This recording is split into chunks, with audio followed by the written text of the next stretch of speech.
말씀과 함께하는 따뜻한 오늘 큐티온. 그리하고 암논이 그를 심히 미워하니 이제 미워하는 미움이 전에 사랑하던 사랑보다 더한지라. 암논이 그에게 이르되 일어나 가라. 옳지 아니하다. 나를 쫓아보내는 이 큰 악은 아까 내게 행한 그 악보다 더하다. 암논이 그를 듣지 아니하고 그가 부리는 종을 불러 이르되 이 계집을 내게서 이제 내보내고 곧 문빗장을 찌르라. 암논의 하인이 그를 끌어내고 곧 문빗장을 치르니라. 다말이 채색 옷을 입었으니 출가하지 아니한 공주는 이런 옷으로 단장하는 법이라.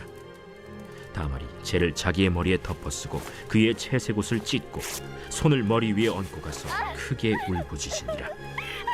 그의 오라버니 압살롬이 그에게 이르되 내 오라버니 암논이 너와 함께 있었느냐? 그러나 그는 내 오라버니. 누이야, 지금은 잠잠히 있고 이것으로 말미암아 근심하지 말라. 이에 다말이 그의 오라버니 압살롬의 집에 있어 처량하게 지내니라. 다윗 왕이 이 모든 일을 듣고 심히 노하니라. 압살롬은 암논이 그의 누이 다말을 욕되게 하였으므로 그를 미워하여 암논에 대하여 잘잘못을 압살롬이 말하지 아니하니라. 만 2년 후에 에브라임 곁 바알 하솔에서 압살롬이 양털을 깎는 일이 있음에 압살롬이 왕의 모든 아들을 청하고 압살롬이 왕께 나아가 말하되 이제 종에게 양털 깎는 일이 있사오니 청하건대 왕은 신하들을 데리시고 당신의 종과 함께 가사이다. 아니라 내 아들아, 이제 우리가 다 갈 것 없다. 내가 누를 끼칠까 하노라. 압살롬이 그에게 간청하였으나 그가 가지 아니하고 그에게 복을 비는지라. 압살롬이 이르되 그렇게 하지 아니하시려거든 청하건대 내 형 암논이 우리와 함께 가게 하옵소서. 그가 너와 함께 갈 것이 무엇이냐? 압살롬이 간청하매 왕이 암논과 왕의 모든 아들을 그와 함께 그에게 보내니라. 압살롬이 이미 그의 종들에게 명령하여 이르기를 너희는 이제 암논의 마음이 술로 즐거워할 때를 자세히 보다가 내가 너희에게 암논을 치라거든 그를 죽이라. 두려워하지 말라. 내가 너희에게 명령한 것이 아니냐. 너희는 담대히 용기를 내라. 압살롬의 종들이 압살롬의 명령대로 암논에게 행하매 왕의 모든 아들들이 일어나 각기 노새를 타고 도망하니라. 할렐루야. 말씀과 함께하는 따뜻한 오늘 큐티온 2023년 5월 2일 화요일입니다. 우리 함께 기도로 시작하겠습니다. 사랑의 하나님 감사드립니다. 오늘 이 하루도 말씀하시고 깨닫게 하시며 은혜 가운데 걸을 수 있도록 함께하여 주시옵소서. 감사드리며 이 모든 말씀 우리 주 예수 그리스도 이름으로 기도드립니다. 아멘. 오늘 말씀은 사무엘하 13장 15절에서 29절 말씀입니다. 오늘 말씀은 어제 읽었던 우리 말씀, 어제 묵상했던 그 말씀의 연장선상인데요. 암논은 다말을 범한 이후에 그녀를 어떻게 대하는지의 모습이 나오는데요.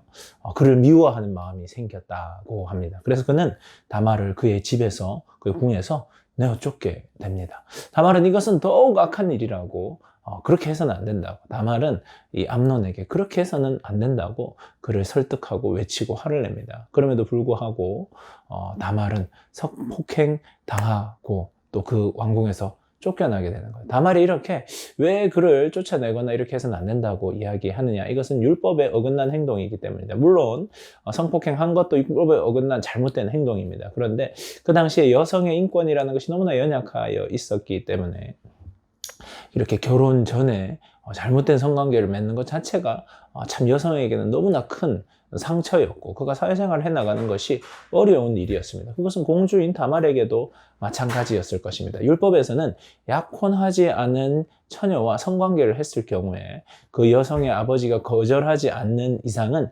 반드시 그 여성을 책임지게 했습니다. 하지만 그러한 뜻에서 다말은 그렇게라도 이 일들이 해결되기를 바랬지만 암논은 그것마저도 듣지 않고 도리어 더 미워하는 마음이 생겨서 다말을 내어쫓게 됩니다. 이 일로 다말은 죄를 뒤집어 쓰고 옷을 찢고 크게 울부짖으며 슬퍼하게 됩니다. 이 사건들이, 이 일들이 다윗의 귀에도 들어가고 다말의 오빠인 압살롬의 귀에도 들어가게 됩니다. 너무나 명백하고 너무나 큰 죄악이지만 다윗은 그의 맏아들인 암논을 징계하지 않습니다.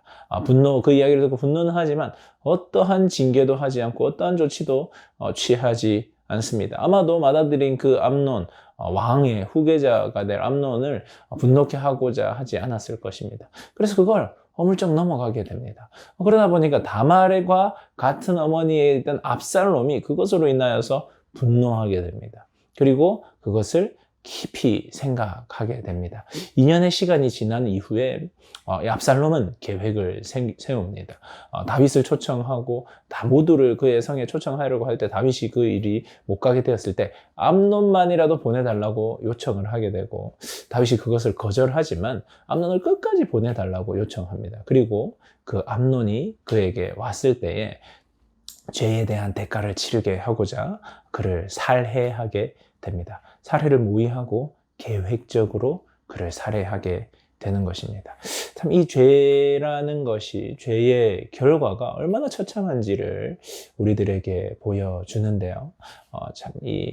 암논의 죄악, 그 욕정을 다루지 못하는 것으로부터 시작되었던 것들, 그 일들, 그 욕정을 다루지 못하는 진정한 사랑이 아니었기 때문에 성관계를 하고 난 이후에 돌변하게 되는 겁니다.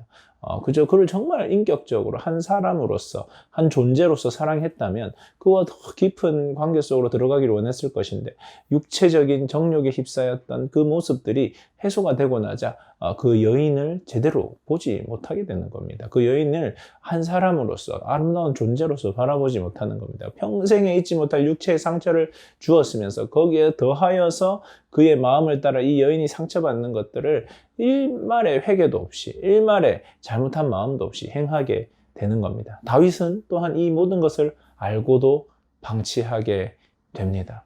죄악에 대해서 정의롭고 공의롭게 판단하고 그 죄에 대한 책임을 지우는 것이 올바른 일일 것인데 다윗은 이 모든 것을 알고도 방치합니다.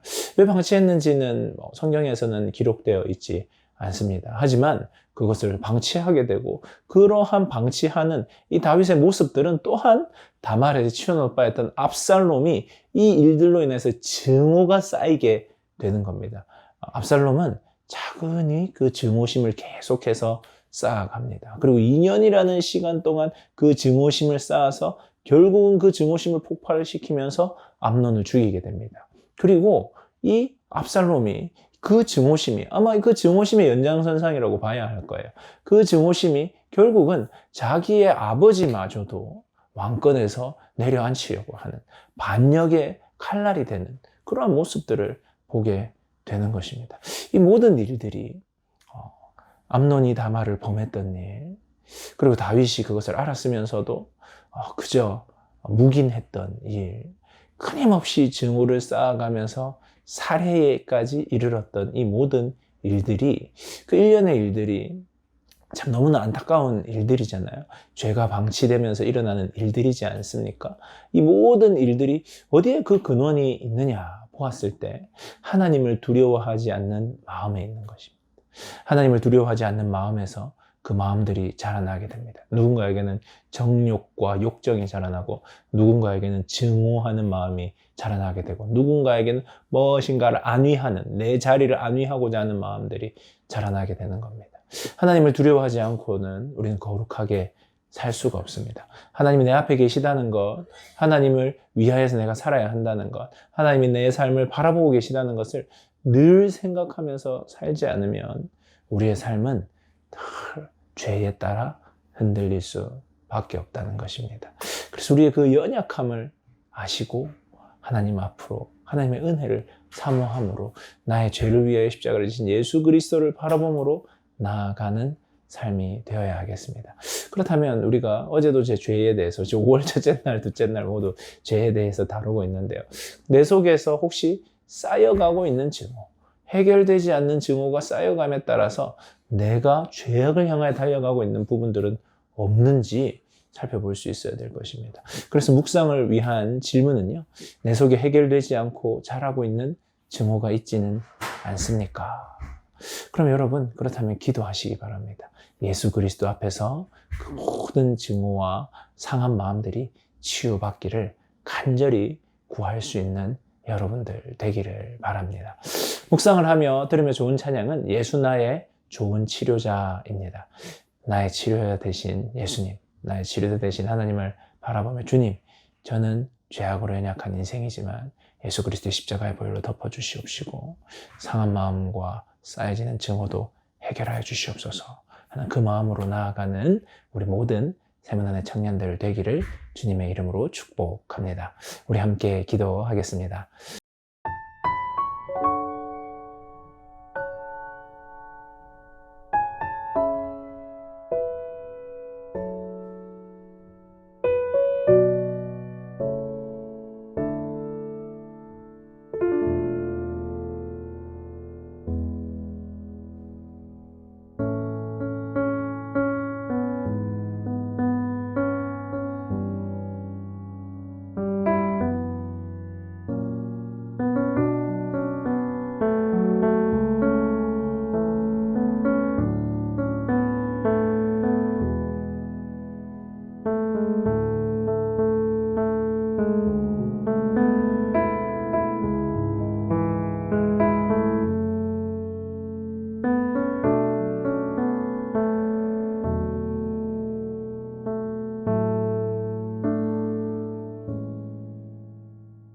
사랑의 하나님, 감사드립니다. 저희들의 이 연약함, 저희들의 죄악들, 죄와 직면하고 싶지 않은 우리들의 그 모습들이 있습니다. 주님, 어떠한 상황과 상황에서도 하나님이 살아계시며 내 앞에 계심을 깊이 깨달아 하라. 하나님 앞에 하나님을 두려워할 줄 아는 인생들 될 수 있도록 함께 해주시고, 혹 우리들 심령 가운데 쌓여가는 증오심이 있다면 주님, 그마저도 예수 그리스도의 십자가의 보혈로 덮으시고 회복시켜 주시옵소서. 감사드리며 이 모든 말씀 우리 주 예수 그리스도 이름으로 기도드립니다. 아멘. 좋은 하루 되세요. 안녕.